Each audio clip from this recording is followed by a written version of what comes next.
Hey there, adventure rider! Ever wondered how it is to kick off a season in Latvia or Sweden? Well, you're in for a treat today. We got Mattias from BraapNCamp today with me, and we will dive into all things adventure riding. From the best early season routes to the must-do bike prep before hitting the trails. We'll share tips on gear upgrades to avoid rookie mistakes and how to stay mentally and physically ready for the wild rides ahead. Whether you're new to this or you're a seasoned adventure rider, we got something for everyone. So welcome to Part-Time Nomad podcast with your host Einar. Let's start the episode. So welcome Mattias. You can open the beer if you wish right now. Or... Thank you, Einar. Oh, always good. Always good this outdoor beer. Let's start with getting to know you a little bit. We will do like a short questionnaire. Basically, like 3 things that you usually take on your adventures, except the bike, obviously.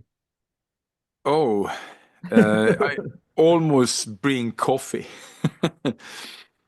even if it's micro adventures, and I also definitely always bring a stove as well, because I like to go out and cook something and or have a coffee. Yeah. That's a lot of things I always have actually, but that was a hard one. I wasn't really prepared for that, but yeah, I used to, sometimes I forgot tools. so that is not that obvious that one might think, and that have happened at some accidents, but yeah, I always bring some water actually in my water bladder as well. Okay, so you're ready to eat basically. Yeah, it's actually a good way to adventure, like just to go for a ride and yeah, basically to. I do it sometimes as well. Like I go to some place just to eat somewhere in the Yeah, yeah, I think that's awesome for the micro adventure. Just go out and ride and find a yeah, nice spot and so a mix of riding and just chilling outdoors. yeah. Grab a steak or beer or something. So Yeah. yeah. So the next question is 2 words that would describe your riding style. Uh, that was 2 words. Heavy throttle. I think you need to go with a hand gesture and show us Yeah, yeah it's a heavy the throttle. Instagram handle. Yeah. How do Yeah. you say it? Brap and Yeah, Cap? Brap. I think that's a sign actually. We could develop it. I don't know, but I think so. It's after all, it's a motorcycle, so it needs to be fun to ride, and fun to ride to me, it's let that engine work for you Yeah, and feel that it actually is a motorcycle, not just that it's a motorcycle that takes you on the narrower path, so to speak. You also yeah, need to use the power and weight ratio, I think. yeah. And so the last one motorcycle that you would keep forever, but it can't be your current bike. It can be an imaginary bike. It can be anything basically, but it can't be your current bike. This is actually pretty easy. I have a bike in my mind that I never get rid of, but I have unfortunately get rid of the bike many years ago. It was my first adventure bike. It was a Kawasaki 75cc. Looked like the Honda Monkey bike, but it was more powerful. But it was pretty much the same frame and look, except for it was that Kawasaki Ninja green.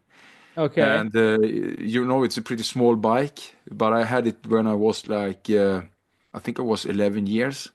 And I okay. was really scrambling with it on the countryside, and I think my adventure riding actually started there because you explore the paths that you have never went to before with the bike because you reached out longer than walking. Yeah. So I will always remember that bike in my mind.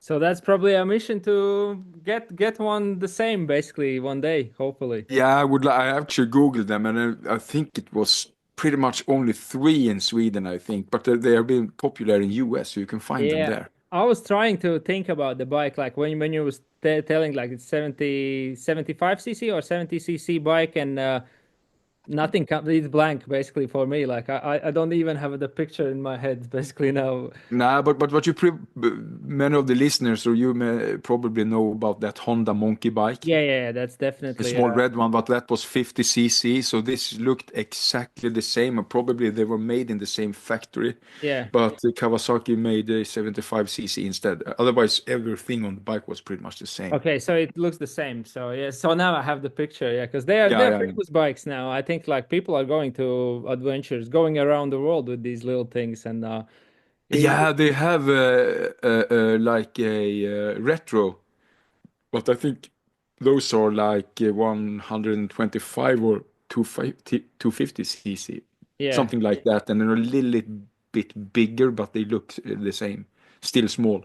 yeah. I bet it's really fun. Like it doesn't make sense. Like kind of it doesn't make sense to go for adventure with that sort of bike, but at the same time, it makes so much sense to go with with the bike that it's not appropriate, and it will be like it would be so much fun actually to ride one of these things. They are actually as fun. I think I have four friends over here that Yeah. have bought this kind of bikes and go on adventure with it. So they ride to Norway and to other spots as well, pretty far away with these small Yeah. bikes.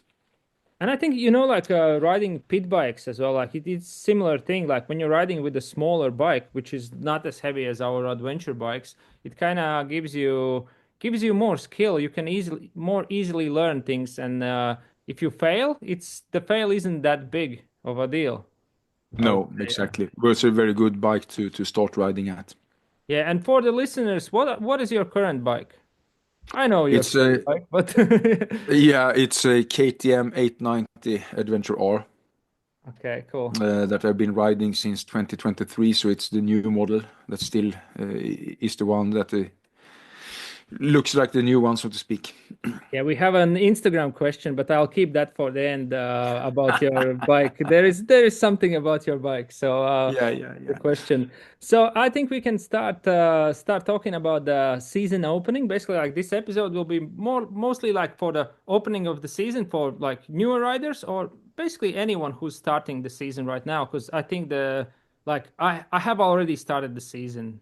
I would like I'm actually a guy who doesn't end the season never, but it's still like yeah, I still kind of had the first actual group ride with the camping this sea like last weekend, and because the weather was, I don't know, amazingly nice here.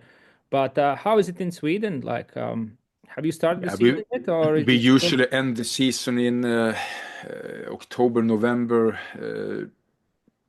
and then the season could start a lot earlier. You know, Sweden is a country that is have a very long stretch south to north. Yeah, So it's in the southern part, they ride all year round pretty much very easily. And yeah, mid Sweden and up, it's cold and frozen, so it's more difficult, and you need to prepare in a totally other way. This season, I already been out riding a little bit because we have had a few days that have been really, really nice. As well, yeah, in this weekend that we had, it was like 14 degrees and sun, so I think yeah. many started this weekend. But now it's pretty much winter again. Yeah, the same for us. Like weekend Yeah, was great, and now like it's really cold again. Yeah, hopefully it will return soon, and we can start riding again a bit more. But how is it yeah. like with the preparation for you? How do you prepare your bike and everything? Basically, like what do you do for your bike before the season? This is a great question because I think every rider needs to end the season with like servicing the bike. You should change the fluid, for example, before you put your bike away. If you look at the classic winter season or off season for the bikes, they ended pretty much in more earlier in October, and it starts like in around first or mid-April when they have cleaned up the streets from gravel and such. Yeah, So that's the classic motorbike season, so to start at that place. But the adventure riding is a little bit different than street riding. So, but to change the fluid and have them fresh before you put the bike away. When you start the season, you need to, of course, you need to check your battery in the start of the season because that could have happened things when you store it away. Yeah. Do you charge your battery? Like I know some people take out the battery, take it in indoors, or some people basically charge the battery over the winter. Like there's those special chargers which are for like keeping the battery alive and Yeah, fully I charged. have done both actually, and what I have seen, I have like 20 years of experience from adventure riding in this context as a grown up, and what I have seen is the battery holds better if you have this trickle charging during the winter. So they are connected with a special charger that is Yeah. good on the trickle charging. And but I don't do it right now. So I need to check it now and then during the winter and charge it actually Yeah. because you have electronics and such Did that have a you when you did the charge it over winter, like did the battery life basically extended for like more years or? yeah, definitely. You know, motorcycle batteries is a pretty small capacity, so they are pretty Yeah. sensitive, I would say. It doesn't need much to like break them Yeah. and make shortcut in them, and you end the life of the battery pretty easy compared to larger capacity batteries. So trickle charging is good. Otherwise, you could actually be prepared for changing the battery pretty often, Yeah. uh, Yeah. For me every mostly second like year or so. for me I try to ride like even in the winter like once a month or something. Like it doesn't Mm. happen always. Like obviously if there is thick snow or something then I don't go for a ride. But if it's not snowy and if there is no ice on the roads, I try to ride like at least once a month, even in the colder months. And Yeah. I've never used that thing, basically the charger thing. And the batteries usually last for me around 2 years, I would say. Yeah, I think it's pretty common, but you could have them to last for 3 to 4 years. Okay. To try to get more out of them, I think that's actually pretty hard. So of course there is someone that have had a long life of a battery, but you Yeah. shouldn't expect to. So Yeah, and what I usually do in the end of the season, like if I'm keeping the bike not running for a longer period, I just keep the fuel tank full. I do the same yeah, thing as with my bike that I have in Greece as well. Like after the ride, and if I leave it for like a month or something, or 2 or 3 months, I just fill up the fuel tank, disconnect the battery, and I think that's it. What I do at least for the end of the why season. do you fill up the tank? So there is no condensation in the tank. Yeah, With that's the a metal, classic one. yeah, with the metal tanks, apparently there might be some condensation. Then you get some water in, If and you have the bike stored cold, yes. yeah, If you yeah, have yeah, it inside in a temperate room, even if it's have the same temperature, pretty cold, yeah, it shouldn't be any condensation in it, and that fuel gets old as well when you store it. So it's yeah, pretty good to have fresh fuel in it. So I actually, for me, who store it inside in a tempered garage, I don't care about how much fuel it is when I park it. Actually, yeah, what I used to do is go over the bike with like WD-40 or equivalent to spray the fork legs in the contact area, yeah, yeah, and like the rims and other stuff that moves and so on outside. It's much easier to clean it or have a protected layer on the bike as well. yeah. And it doesn't get the rust as well, like just going over the chain and everything basically. So if it's more, Yeah, definitely. then yeah, you'll If you wash have it after your first ride anyway. So the Swedish gravel roads are heavily salted because salt binds up the gravel together, so they yeah, make the gravel roads better all the time and in good shape. So it's a very salty environment, actually, even if you don't think that, to all yeah, year round ride on gravel roads, if they are maintained gravel roads in that way. So definitely, even if you have not been on salty asphalt roads, you need yeah. to take care of things that may rust.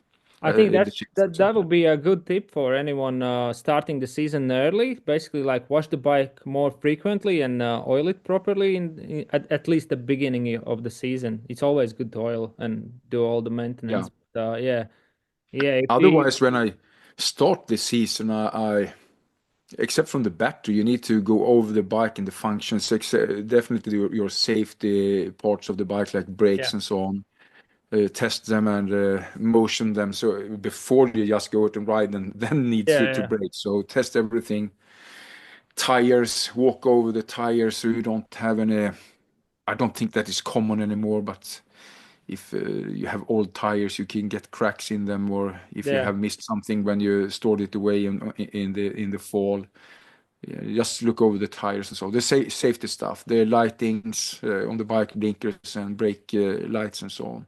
yeah. Get some That's pretty summer much air what I do. inside, some spring air as well. Yeah, basically like fill up the Yeah, tires yeah, yeah. with the right pressure and yeah. So and also like you mentioned, did you change the fluids when you store it? I usually change the oil when I get the bike out. Usually like I go for a couple of rides and then change it.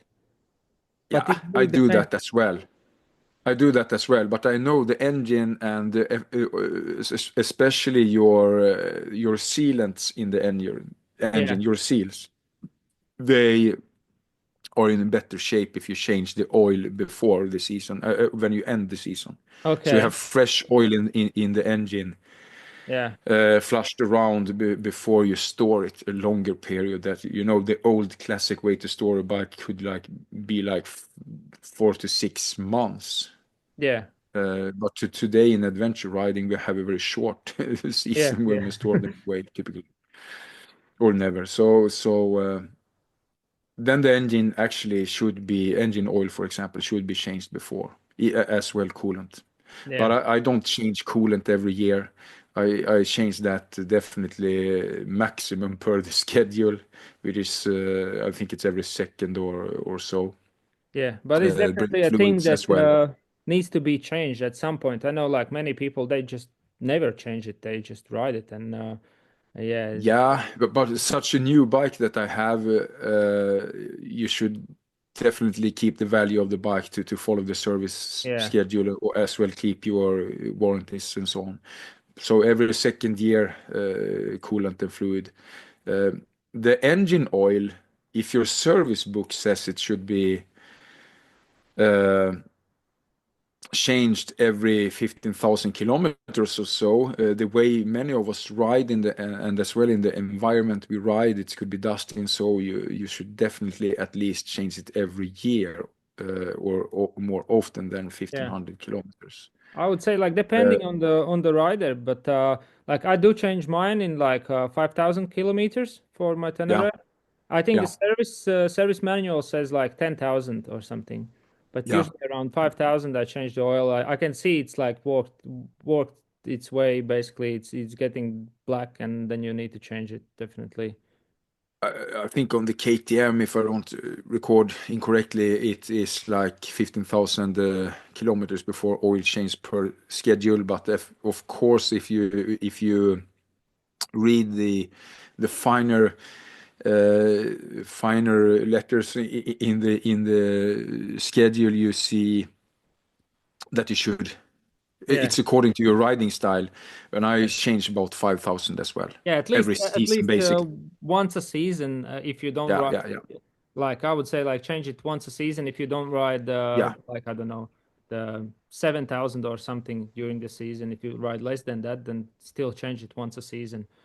Yeah, Uh, I think that's a good practice to keep actually. And then the air filter is the same. Those are pretty much never changed at your dealer's service because you need to change them by yourself, and that is yeah. definitely according to your riding style, where you ride and how often you ride and so on, and what environment.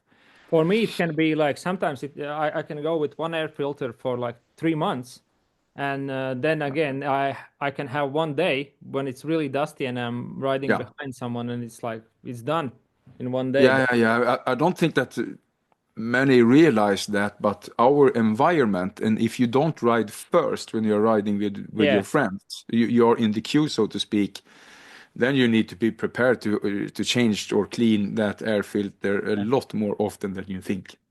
Yeah, money saving tip basically would be to ride first all the time. Yeah, yeah, yeah. It's good Yeah. to be the leader and the scout. And you don't get stoned by someone riding in front of you. And yeah, that Yeah, happens yeah, that too.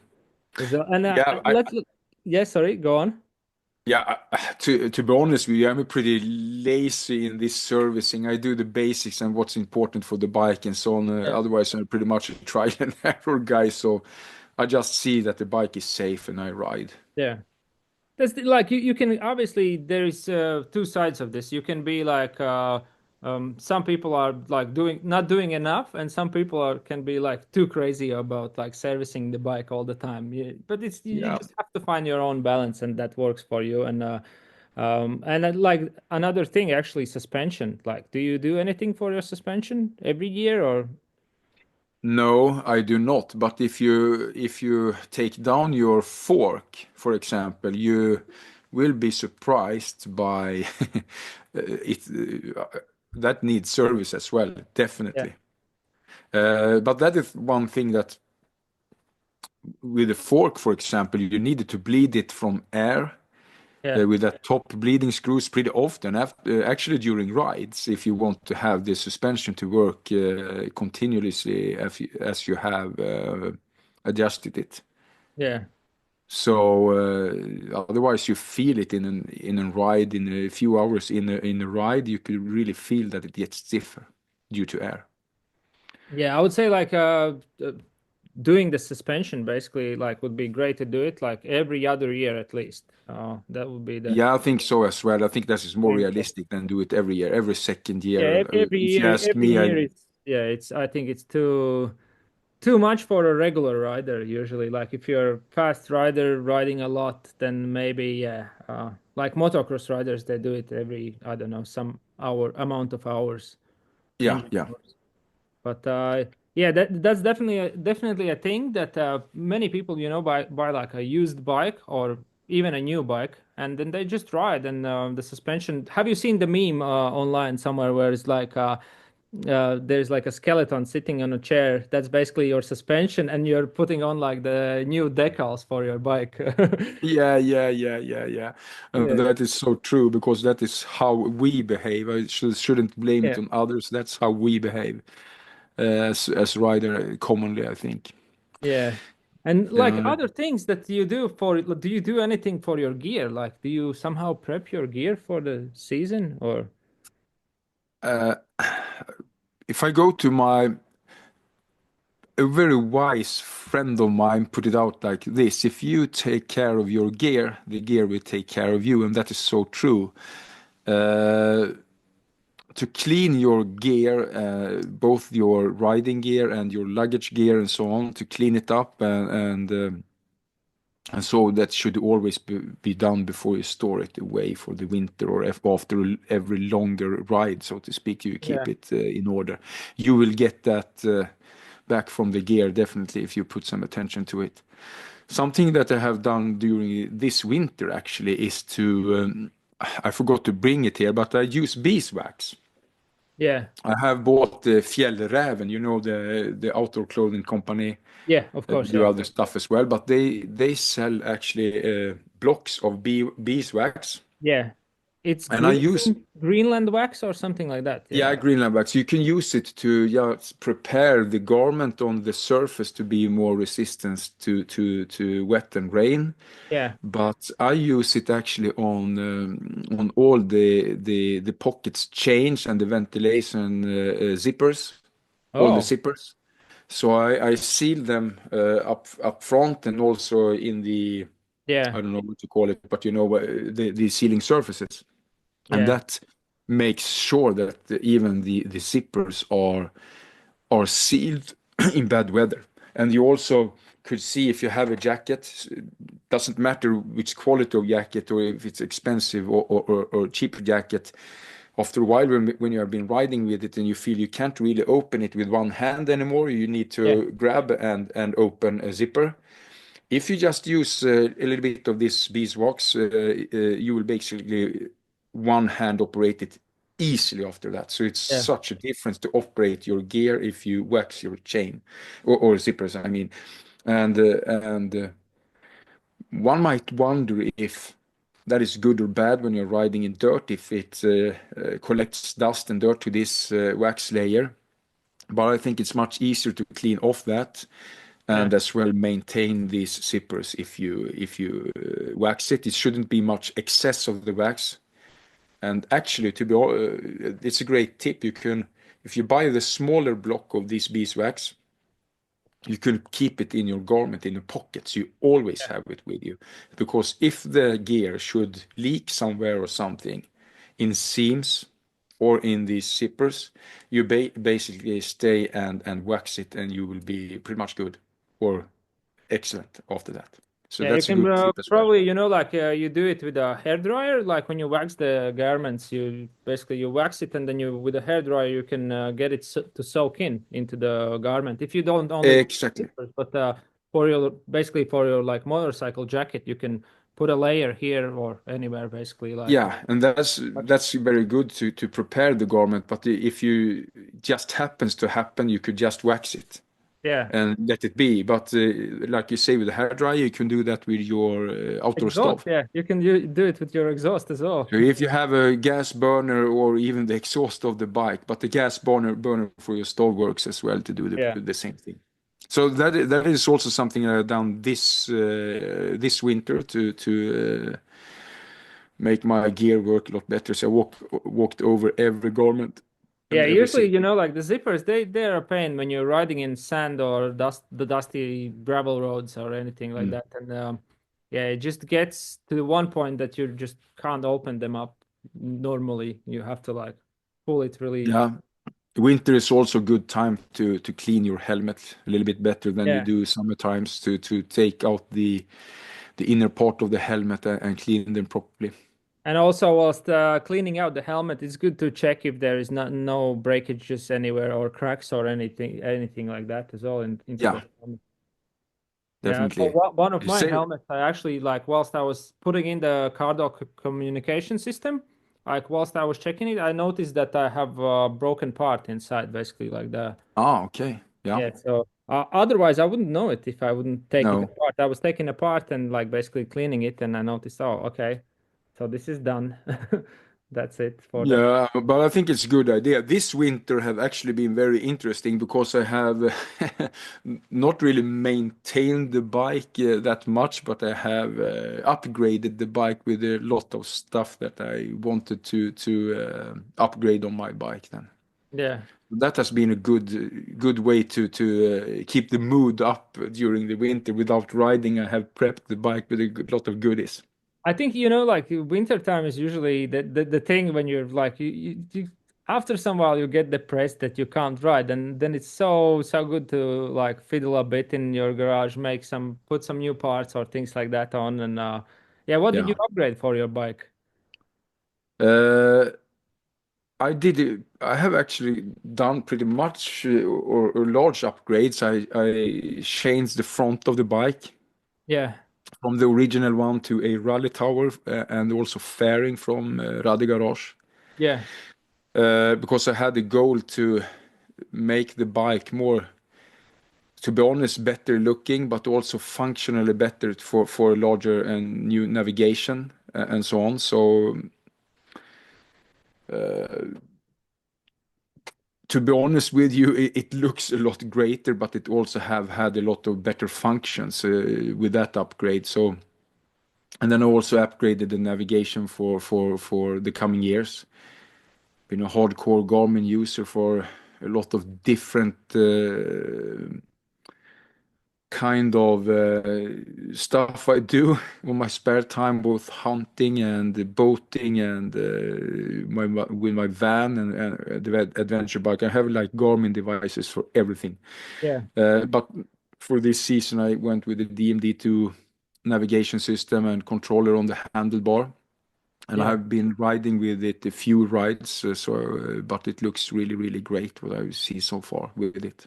I kind of hear that these things they're starting to get more popular everywhere, like the Yeah, DM. I would say that we interviewed a guy from Thorpe Racing, Zhao, that has been from the start and also is the software developer Yeah, at the Nordic ADV TV.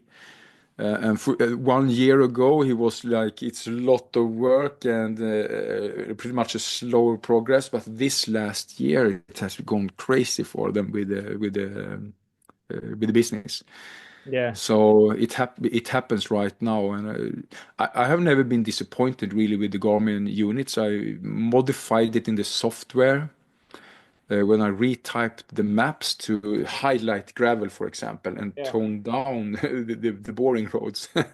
And then that become a much better tool than it was original. So I've been happy with it. So I've not been thinking about it. But when I use this DMD2 Yeah, navigation system lately, I see that is not a navigation unit. That is an ADV multi-tool. That yeah. is what it is. So it opens up for a lot of other stuff, and it really open up the world for you to do different kind of navigation and as well route preparing. But You it's can be, basically it's made specially for adventure riders, right? Yeah, the DMT. yes, it's made by adventure riders for adventure riders, and Yeah. that's used to be it will be awesome.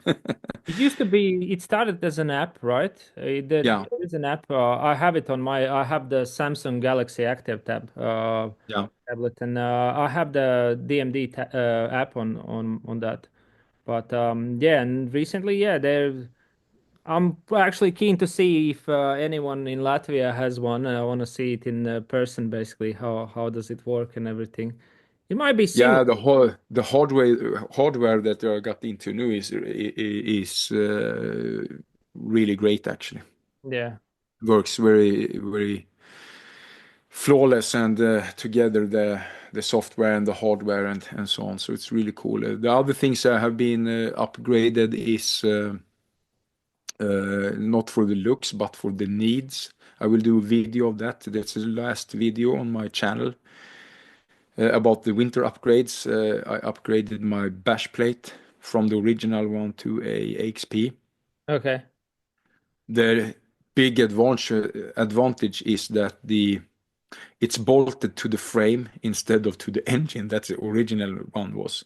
I wouldn't say that the original bash plate is bad or anything on the KTM. It's actually good or better than any other OEM bash plate on Yeah, other adventure bikes.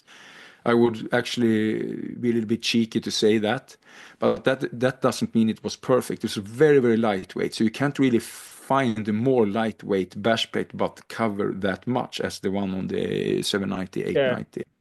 Yeah, But comparing to the one that comes on Tenere, which is I would say yeah, quite you must change it yeah, you must for change it as soon proper. as you get the bike. If you ride somewhere where it's stones or over some logs, Yeah. you like destroy your engine basically with that thing. You And that is not on the only on the Tenere. That's very common on any adventure bike. It yeah. looks like a joke on many bikes actually. So it looks like they just throw it on the bike and you need to change it. But Yeah. however, the big upgrade is that it's bolted to the frame instead of to the engine. But because that was one of the problem I had. I think 2 or 3 times I've been hitting the ground hard, so to speak, or obstacles. So I ripped off the rear bolts on that Of bash plate. the which are threaded into the engine, right? Yeah. Yeah, exactly. So, but the engine is not damaged on anything like that, and it also is rubber grommets on in between. So, when you rip off these bolts, it doesn't rip off flat to the engine surface. It Okay. rips up in the middle. So, if you just take off the rubber grommet, you could grab the threads and get it out of the engine block. So that is one nice advantage of this bash plate. So happy with that. I also changed my wheels. That's a huge difference on the bike to narrow wheels, so I Oh, could you went with XL or something. yeah, the KTM PowerPort XL rims.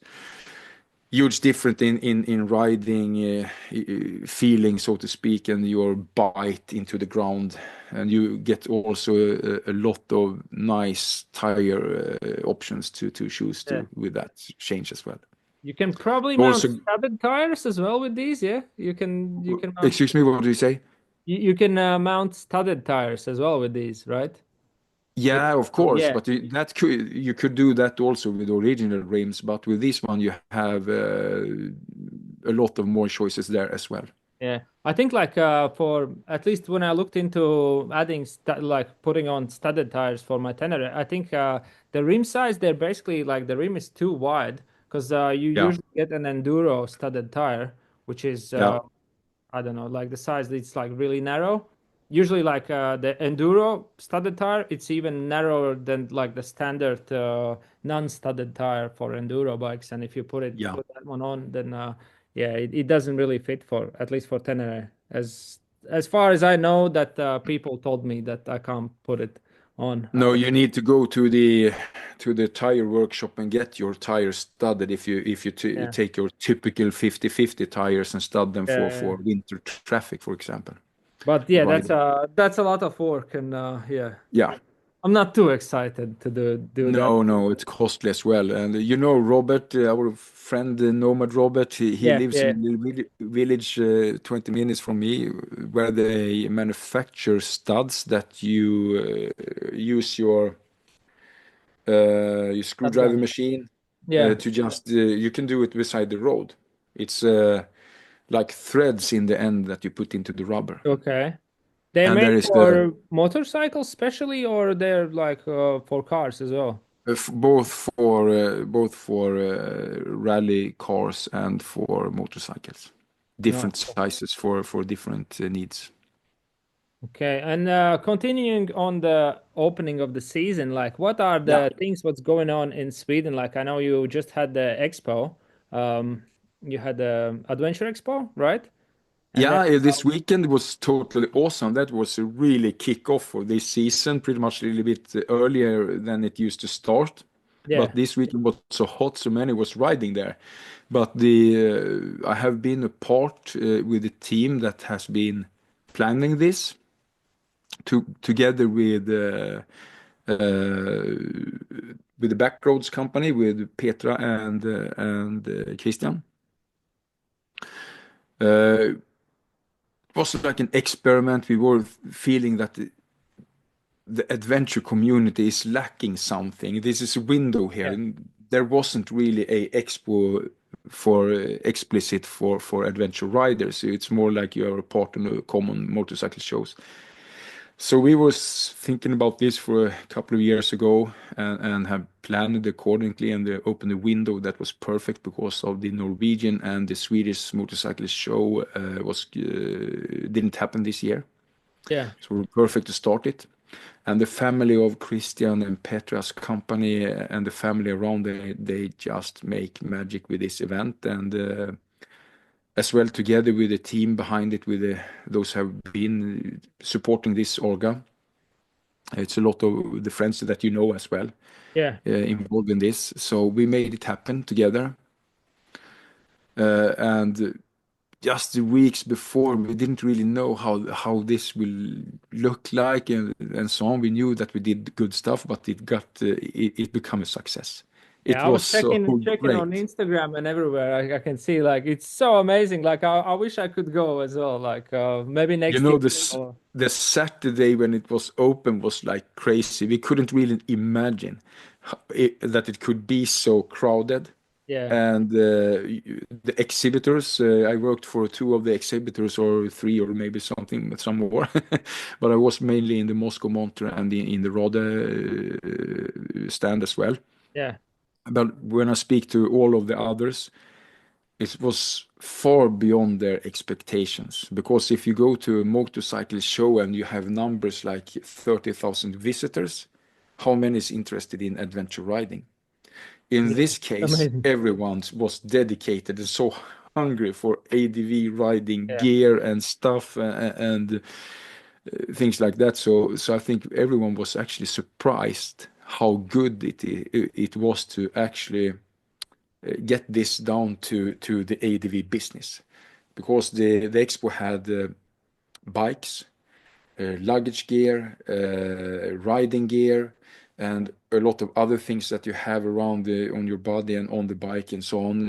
You had suspension, you had tools, tires, and all kind of camping gear was represented as well. So I don't know, I will probably miss something, but it was a lot of cool stuff there for Yeah. adventure I riders. think with events like Navigation. this, it's really cool that you can go and see things basically like there, basically touch the things, see the things, ask questions and things like that. For example, like Moscow, they don't really have any shops. Basically, you can only buy them online, and Yeah, expos and or events that's a are huge. the You're only onto place where you can something try here. it out and basically like try it out, touch it, and see if it works for you. And also, I think for like new riders, like going to expos or things like this, it's just y- first of all, there is like talks as well. Like you can get some education of things. Like people are Yeah. telling you like all kinds of things, and also you can yeah, you can see like the newest and best gear and think info about events and Yeah, I hear that you have got the sense of it because that's exactly what was happening. First thing is that it was so many experienced adventure riders there, but it was also so many adventure riders in the beginning of their ADV career, so to yeah, speak, um, so it was so fun to talk with everyone, both experienced and the new ones, very curious. And as you said, we also have tech talks. So yeah, there were many speakers there about different kind of topics. I was one of them for like camping gear and so on, what you stuff in your bags and why, yeah, and what to think about with those pros and cons for different things. But I worked with the luggage and riding gear from Moscow, and I worked not really for ready for the fairing and stuff like that because I know mine, but not very much of the other stuff. But there was a guy from Rally Garage there, but I had yeah. my navigation on my bike. So my time was to show people the navigation, a lot of hours into that, and everyone was so curious, both experienced riders and new ones. Yeah, I think it's for any rider who goes there. It's basically like the ones who have been riding for some while. It's basically like a big family reunion as well. It's Mm. in some way, But and also like you learn things and see things and I think many couldn't have had a better start, the yeah, pre-ride kickoff of a season. But if you go into what happens, there are some other happenings. I know for sure pretty early here you should go to your local riding clubs, or you have local companies that have trainings to offer. yeah, It's like spring trainings, and that is not only for beginners, it is for we also need to train when we start the season, and that could look different, of course, if you're new or experienced.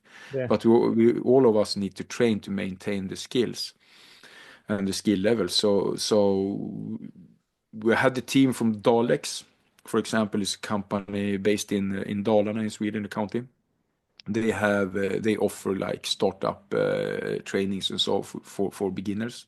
yeah, And that is both riding, but also the ADV code, how to behave to be able to perform this sport, so to say, in a more sustainable way, and that new riders can still ride on the road so yeah, that they don't get closed. But also, of course, skill training. So I have a local company over here that is called Uphill Off-Road School. They do enduro training, but they also have done or still do for adventure riders. I think they still do yeah. What basic would you training. say is the main things of like things to know for new adventure riders when they like you know, like many people start riding bikes and they don't really know how to act properly, appropriately in nature sometimes. And you know, like what would be the things like for Sweden, like where you can ride and where it would be not appropriate to ride, basically. This is a great topic, actually, especially this time of year. If we go first to how to behave, in Sweden, our terrain driving law is very tough. It does not allow us to ride on single tracks, for example. The borderline is to double tracks that are The definition is that it needs to be made for traffic, and you know that is a very, very floating Yeah, definition. And you need to use your common sense when you see it, should I ride here or not? But single track, then you know you can't ride there. If you see us do that anyway, then we, yeah, have made the judgment that this should work and we do not destroy it and so on. yeah, And you basically could get in discussion with someone local. But we should respect that. It is science. You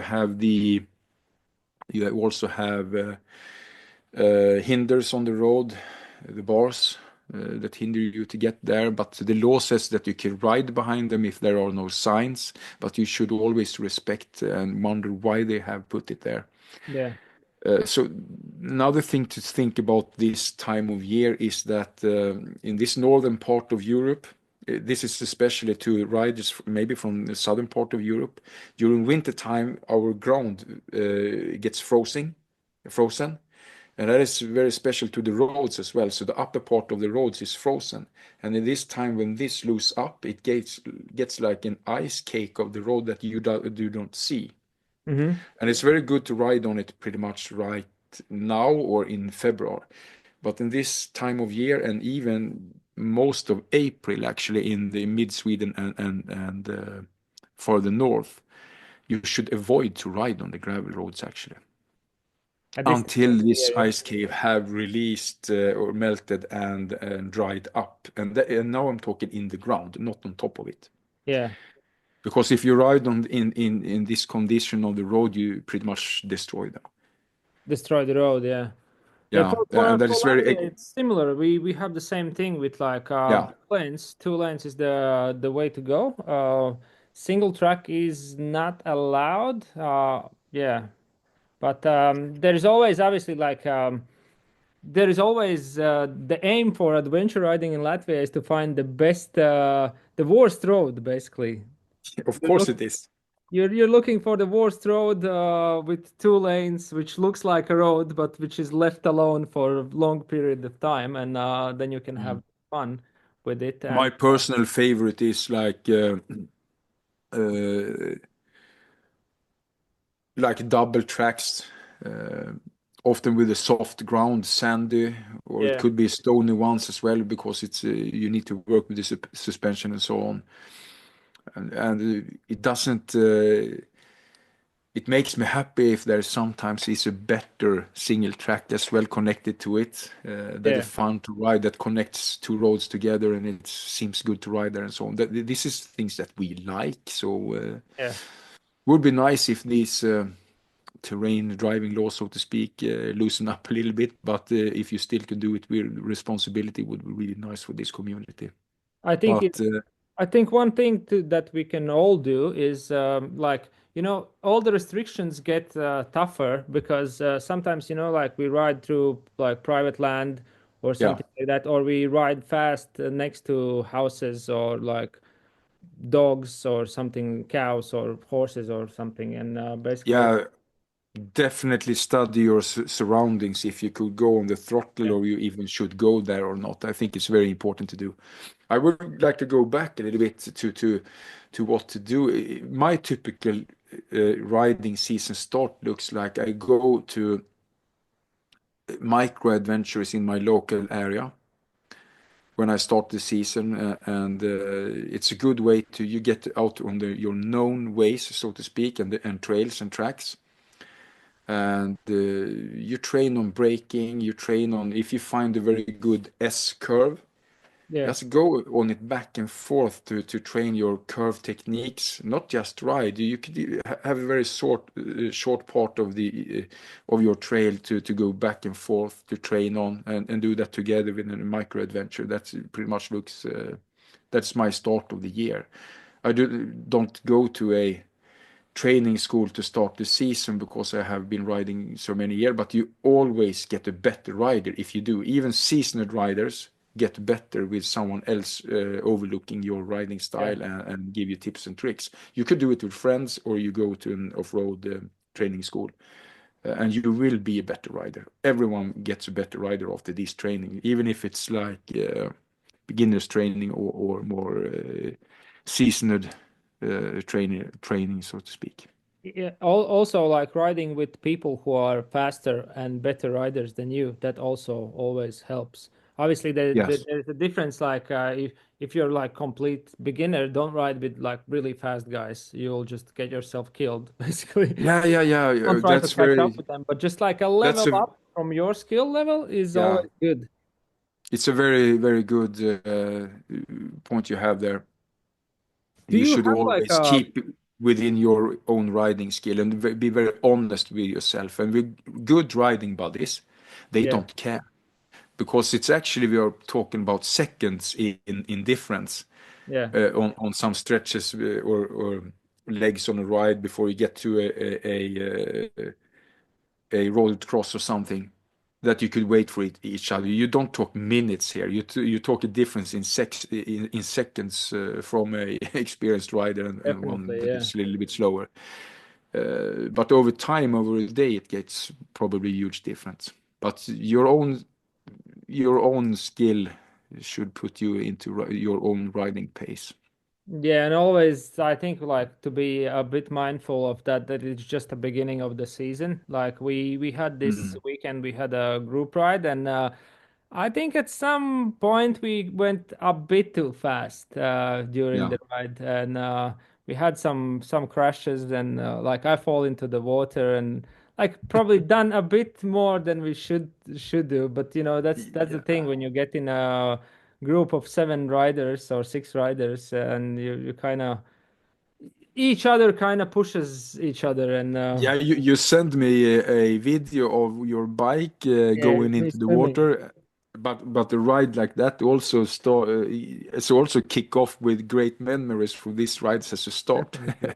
Definitely, yeah. Like my Yeah. tenor thinks it's a submarine now, basically. Now I'm drying it out. Everything like with the air pressure compressor, basically, like Yeah.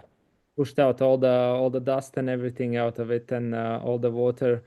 But yeah. And is there like a starting of the season event in Sweden? Is there like a big event with like all the adventure riders starting together? Actually, I wouldn't say that. Now is the time to go for these trainings, I think, or go out and train with your friends. Yeah, As we said, start slowly on the season, but that also applies if you're riding the rest of the year. The first hour into a longer ride, take it a little bit more easy, and then you step up your speed and use your skills. yeah, Me as an, I used to be to scout and also lead riders. So I always take it a little bit easier the first hour on the ride all year round. And then yeah, you're warmed up, you get up to speed. But to get back to what happens in Sweden, I think you have the event starts in May, and then everyone already starts to be riding. So the events are more like gatherings. Sometimes in late April, we have a meeting in an area of Tiveden in Sweden. Could be hard to get a place there if you're not included in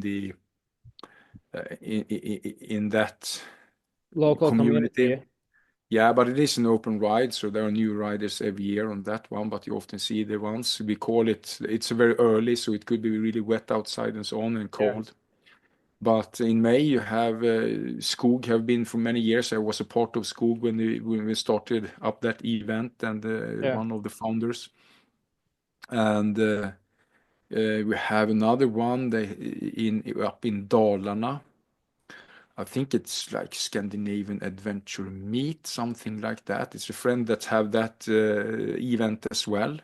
Also to gather riders early in the riding season, and then after that, or it's a lot of buddy riding. So if you don't go to the events, you ride with your riding buddies yeah, to some place and ride together in a interesting area or something that's pretty common as well. And then you have the basically in the summer everyone goes into their vacation ride. Those are not riding all yeah, have their work is to ride, so to speak. Uh, and that is a lot more individual. And then we get into the autumn again. There is some events, but also a lot of these buddy ridings, of course. yeah. what would you say would be the place or the event where should a new adventure rider go and look for riding buddies, basically? That's the perfect way to find riding buddies if you don't have a local club or a local social media platform where you have rides, because Yeah, there's a lot of them in Sweden. There are many different social media groups yeah. that where we ride together and share tips and tricks, of course. So I know for Can you sure give that me all like of a couple of names of the groups or like where to look? yeah, I think the largest group nowadays, I know that the BMW club has a forum that still is pretty large because they have a lot of experience because the BMW bikes have been there forever for adventure riders. And then we also have the Tur Norden Facebook group. I think that should be the largest one. And that is actually based on trail riding, the Trans Sweden Trail, and that is not really like the Trans Euro Trail. It's kept within Sweden, and that is circumnavigation of Sweden Yeah. 2 times. So it's like 7,200 kilometers times two.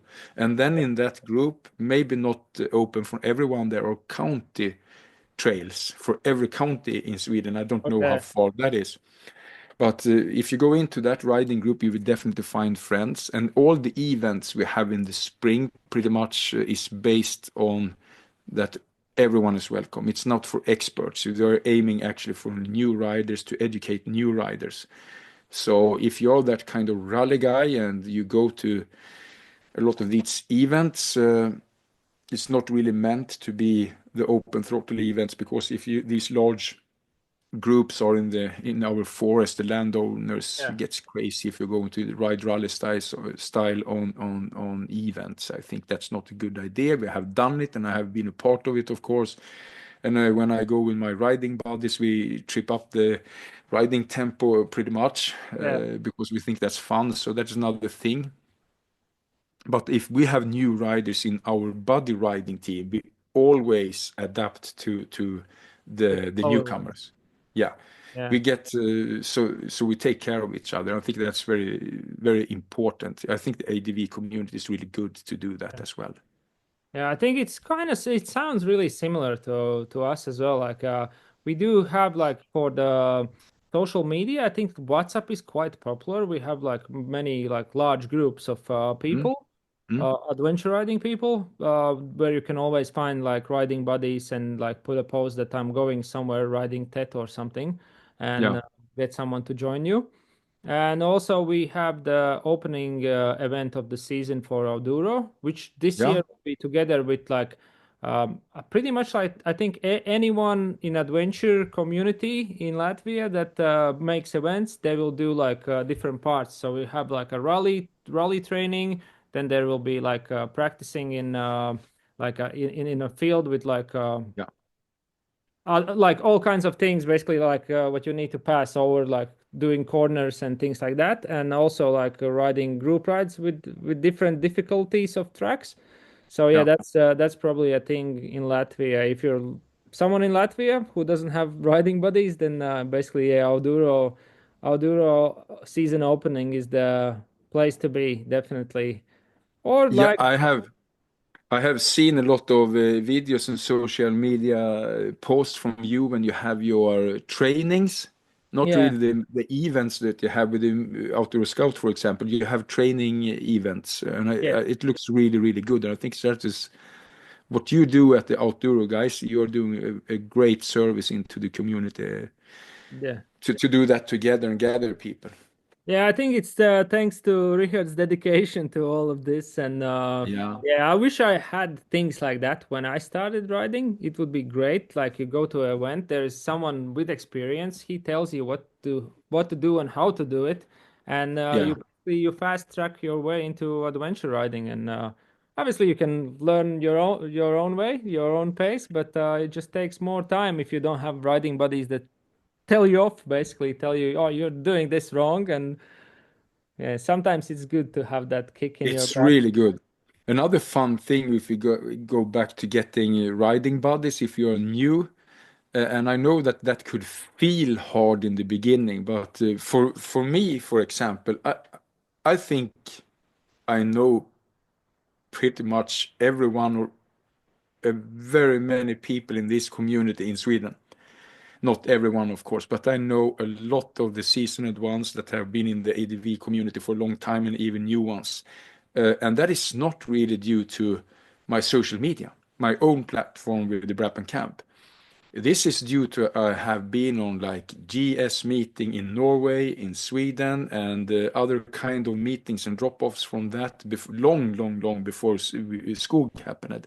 Yeah, That's where I have my base with riding buddies. I have met them at typical random events, and you have got friends for life. I got friends for life in outdoor, even if I am a seasoned adventure rider. I got new friends for life from different parts of Europe, and especially from the Baltics. yeah. So if you're a new rider, go to event, and Yeah. then you also search for your local social media groups because I also met a lot of the local friends here when I who I ride with a lot through the local social media platforms. Yeah, that's the thing, like when you start riding, it's best way is to join and participate as in many events as you can, basically, and Mm, or just like if there isn't any events, just make your own event. Not like definitely, and you don't have to people make a people huge will one. arrive. Basically, have somewhere to ride and some people to ride with, and go out for a ride, and they might end up being your best friends for life, basically. Yeah, definitely. So Definitely. I think we also have some. There will be a like last year on the Overland Adventure Expo in Sweden in Stockholm area. There will be like a outdoor version of this ADV Expo, Okay. and that is together with our overlanders and van lifers. So there will be like a only village for ADV stuff, and you also put your tent or hammock with you, so you will sleep there and also party and have fun with with the ADV community and the overland and van life And when community. that is happening in Sweden? In oh, let me see here. I think it is the could it be like the second weekend or first weekend in June? I just forgot it actually, Yeah, unfortunately. yeah, I think it's our national holiday if it starts there. yeah, yeah. And it's called what's the name of the event? It's Overland Adventure Expo. So pretty much the same team behind Yeah. these. The ADV Expo is behind that part of the Overland Expo as well. Within that, and that was actually really fun last year. Uh, It Met sounds a like lot of cool a people. small festival, not a small festival, a huge festival actually. Yeah. Yeah, and I can just tell you that van lifers and overlanders mix up very good with adventure riders because we do the same thing. The thing Yeah. it's only how many wheels you are having on the ground. You are or on out on adventure, so it's a very great mix actually. Yeah. That sounds good. So let's go to the next thing, which is one of the last things we're talking about today, which is mistakes that you have made when you started out riding, and maybe from Oh, I mistakes think someone that's can learn. when I was if we in this context when I started 20 years ago and we I think I started out good. I bought a cheap bike that was a middleweight and I cheap luggage and cheap riding gear and everything like that. But then I went into the dream of riding the world and so on and the mothership of bikes, the GS 1200 Adventures and bikes like that off the Yeah. long way around and so on what became popular. And I think to get a too heavy bike as a starter, that is not a good idea to overload the bike with gear and riding gear on your packing is not a good idea. I would say that I've not really been into packing too much stuff on the bike. I have done experiments though, that it may looks like I have a lot of stuff on the bike, but not in weight. I have a challenge when I was riding the Norwegian Tet. that I should from start have all my food like you're mountain hiking. You can't Yeah, buy anything on the road, so to speak. So I packed the bike and I studied some recipes that I don't needed anything that I need a cooler or anything for. So only uh, groceries that could be stored on the bike, and I actually made it. And I think that was cool, but that also means that you pack a lot of stuff on your yeah, bike. I shouldn't do that again. It was an experiment for me because I like to fill up the bike every day with what I eat pretty much, yeah. or every second day. So you didn't But I think stop at any stores, yeah? So you didn't stop at no, of course I cheated with a burger or so here and there, but basically I made my plan. yeah, I was really like to do an experiment, but that's not a mistake. That is cool to experiment, so you should experiment as well. But the huge mistake you can do is buy too heavy bike for you as a beginner, I think. And other mistakes I have done is not to bring my tool for for a simple thing to fix my tire repairs or puncture or flat tires. I have done on local rides. Then I have to call someone. In this community is fantastic. If you call someone, they will be there in yeah. or just chat in the Facebook group or WhatsApp group. Hey, I have a flat tire in this area. I promise you, within 20 minutes, you have a guy with the tire levers and Ready to help a you, tube yeah. for you. Yeah. But that is also a mistake. So bring your tools even on the micro adventures out there because you will get a punctual flat tire sooner or later. Yeah, I Pretty think from much. my side, I would say like I completely agree with you, like with the heavy bike Mm. and get your tools, take your tools with you, and always take them with you. Even from the start, when you don't think that you will need them, or even if you don't know how to use them, take them with you, because Yeah. there is always someone around that can help you use them. And I think like the other advice would be that don't wait until you have the best gear or the best bike to have the adventure. You can always have adventure with like any bike. Basically, if you have a bike, you're ready to go. Exactly, and everyone should know that the adventures start when it's not going as planned, and that you can do with every type of gear. Yeah. Another thing that I think is important to know that could be a disaster of a mistake is that if you're riding solo, do not go into trails that are unknown and you see that there are pretty tricky trails that you don't know where Yeah. they end or so, because I have done it so many times. And I made up a rule for myself, even if I have a lighter bike like the 690 Enduro.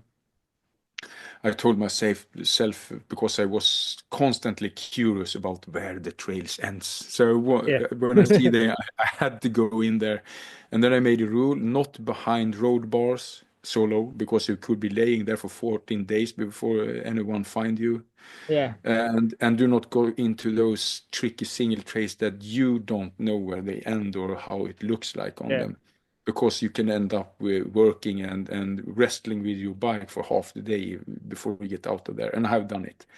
Unfortunately, I'm not very good at holding up to rules.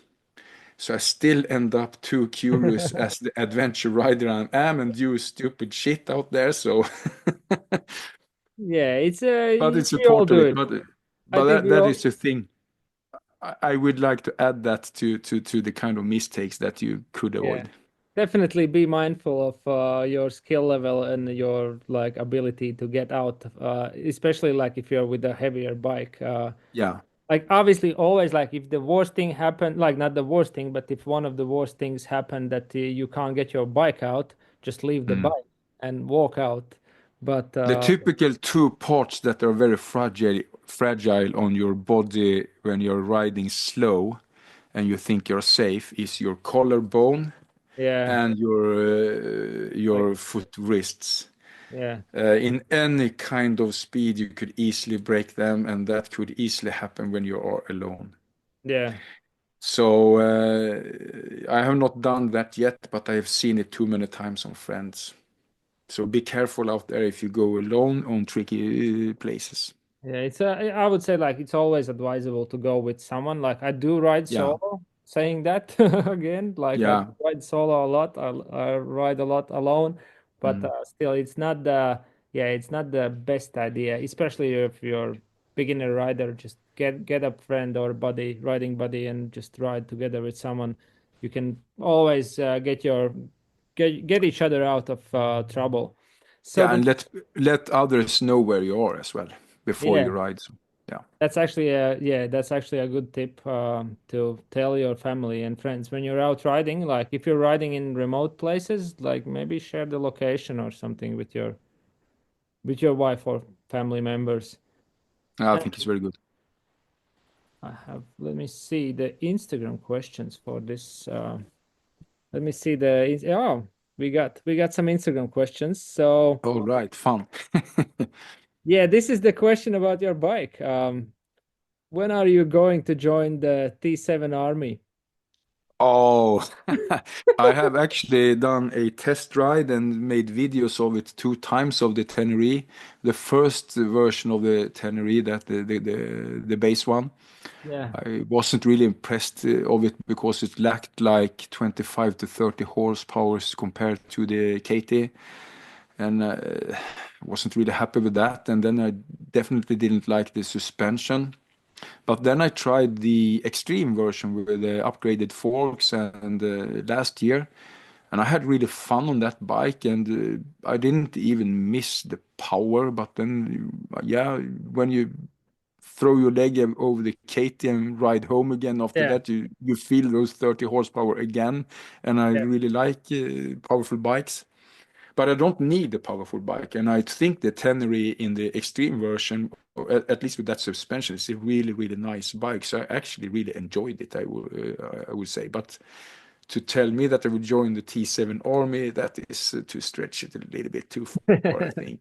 I could do it. It could happen. Yeah. I could do it. I like the You never bike. know. You never know. I always said that I will never have Tenere.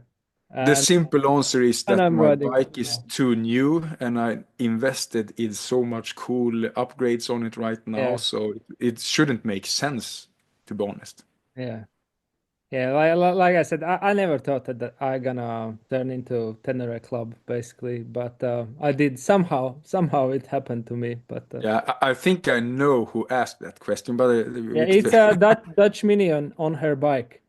oh, okay. I thought it was Shumi, Uh, but hi, uh, Dutch Minion, there is actually a really good question friend of ours. from Tansen, Thomas. When is the season start in southern Sweden regarding not damaging the local gravel roads? Oh yeah, Yeah, that he's actually good on that point because we already covered actually because of yeah this what we talked about, this ice breaking in the core of the road out on the ground. I think it's actually a bit into April.